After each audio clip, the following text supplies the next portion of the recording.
I'm Ram, and today I'm bringing you day 3 for our church-wide Advent devotional series.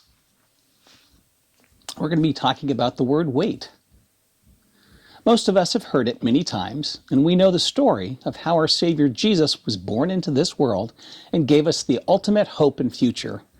Our children might have even had a starring role in the nativity play, giving us the opportunity to memorize every word of the angel Gabriel's message to Mary right along with them.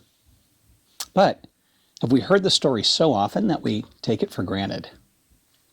Many centuries, the Israelites longed for the Messiah to come into the world and deliver them. They had no idea when it would happen. They lacked the advantage of knowing the who, what, and when of his birth. We do know, and it gives us the best reason ever to celebrate.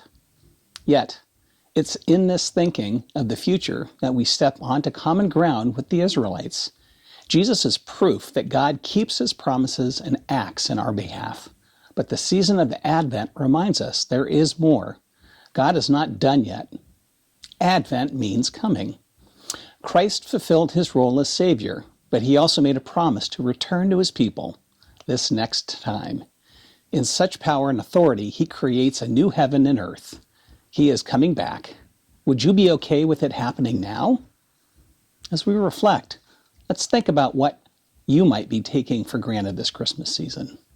And as we respond, let's listen to some of the giants of the faith who had to wait a long time to see a promise fulfilled. Compare how their attitudes to waiting affected the results. In what small ways can you alter your attitude about waiting, shifting from impatient to expectant? Let's look at the scripture from Psalm 39:7. Now, Lord, what can I do to wait? My hope is in you.